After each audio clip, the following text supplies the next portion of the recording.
everybody. I'm Romaine Patterson. Derek Hartley is not here this evening because he has flown to Las Vegas to hang out at the Luxor all weekend long. It is Las Vegas Pride this weekend.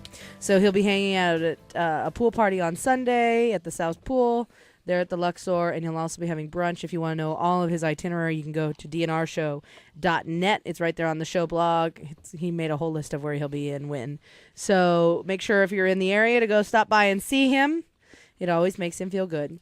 And we are starting our community service segment, this new segment we do here on the show, where we talk about the things that matter to our community and how we can all get more involved and create change. But also, one of the things that I personally wanted to make sure we did with the crazy economic times that we're dealing with is highlight some of the workplaces for LGBT people to work that are really inclusive and really supportive of our issues.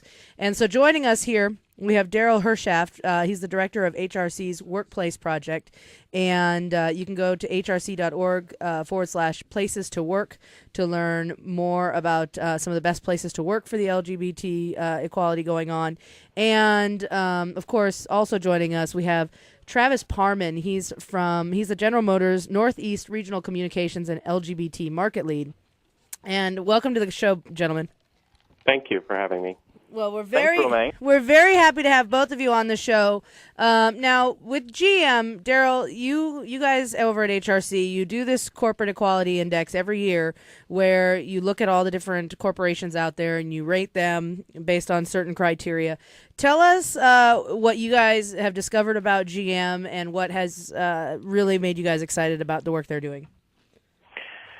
GM is one of our companies that has a perfect 100% score on the Corporate Equality Index. And what really makes me excited about working with General Motors is that there are a lot of employees, Travis being one of them, who are continuing to do everything that they can to push the envelope, to go beyond what 100% means. So not only does the company provide domestic partner benefits, provides some benefits for employees who are transgender, has an active LGBT resource group. It's one of those companies that, in spite of the economic downturn and in spite of, I think, what we'll hear from Travis about what is going on inside the company, what it's like to work there, they remain committed to keeping LGBT issues at the top of the radar screen, and that is something that is very welcome, especially nowadays. All right. Now, Travis, you work over there at GM, and we love you guys, by the way. So, listen, there's a lot going on in the car industry right now. Clearly, a lot of the companies are suffering, and, there's a lot going on. So even with all that in mind, gay people are losing jobs just like straight people out there, and they are looking for places to work. So why would an LGBT person want to come work for GM? At this particular moment, I don't know why much anybody would want to come during these tumultuous times and work for GM more than anybody else would. But when times are good, and we are actually doing recruiting and hiring, there are great policies in place because some of the things that Daryl pointed to, we do have a very strong anti-discrimination policy that offers domestic partner benefits between same-sex couples to the fullest extent that that's allowed by law.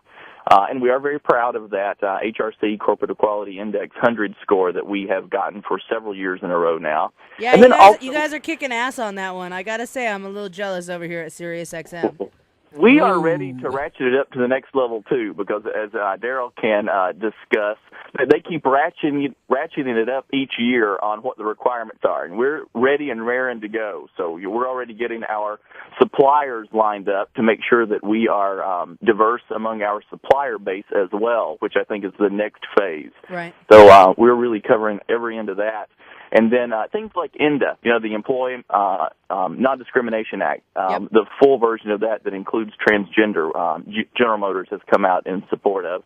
And then, as he also referred, we do have a very active LGBT employee resources group that we call GM Plus, and it stands for People Like Us, and that's been around for several years, and they do keep working to make it a fair and equitable environment that's very inclusive and very comfortable so that everybody can just be themselves and contribute to their fullest extent. So with GM Plus, because that sounds like a really great little group there at GM, how many members are there, roughly?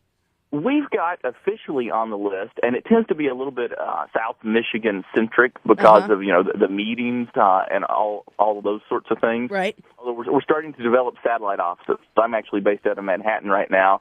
Another one of our board members is based out of Miami. So those are some pretty good satellite offices that we have there. So we've got about 220 that are officially on the list. And then we are starting to collect additional allies on that list, too, and we're starting to make some inroads in going global with our employee resources group as well. Wow, that sounds great. Yeah, we're really looking forward to it. Now, So we've got several virtual. We've got about 220, that are on the list in Southeast Michigan, and then we've got some additional virtual members that we're working on.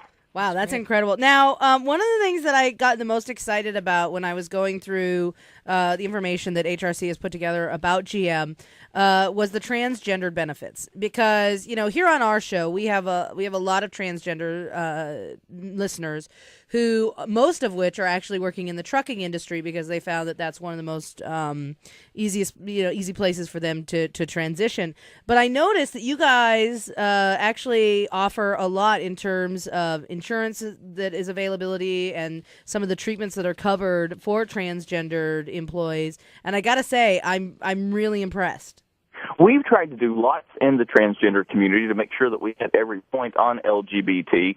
Another first that we did, we actually, our board last year has 8 chairs on it for GM Plus, and we got our first 2 transgender board members last year, as well as our first straight ally serving on the board. Can I just say, I never would have thought, just, thinking of where a transgender person might fit in, I never would have thought GM just immediately. I think probably everybody thinks that, GM is pretty conservative and stuffy, and really not so much.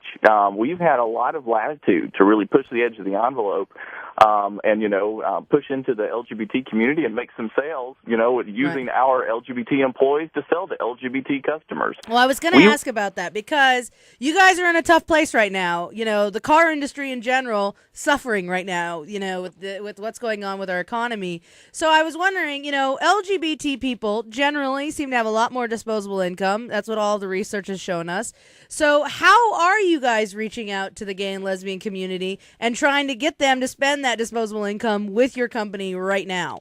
We are trying to do as many experiential things with our brands as possible. We don't want to just, buy a booth and, stick up a banner. We want to actually take our LGBT employees out to community events and support the community in ways that are fun, ways that are memorable. We had our 2 transgender board members go down to Southern Comfort, which is the world's largest transgender conference, just last season, and they went down there with Saturn, and they actually let people they did some recruiting, because at that point we're still doing some additional hiring, so they did some recruiting, and they took one of our Saturn Skies down there, and had and sponsored that conference. So that was one of our outreach activities. We've done some really fun stuff. I also serve on the board of Affirmations, which is the Southeast Michigan LGBT Center, which General Motors is a large supporter of. And so we've done some partners programs with them, like for Motor City Pride last year. We did what we called Dating in the Fast Lane. So we typically have taken Cadillac, Saab, and Saturn to the LGBT market because they've been most interested in those brands. And so we did speed dating with about a half a dozen cars, and folks would come jump in the car, and about every 5 minutes, the horn would honk, and they would switch seats and meet somebody new. So those are some of the things. We've sponsored other activities. I love that idea, by the way. Yeah, I love that,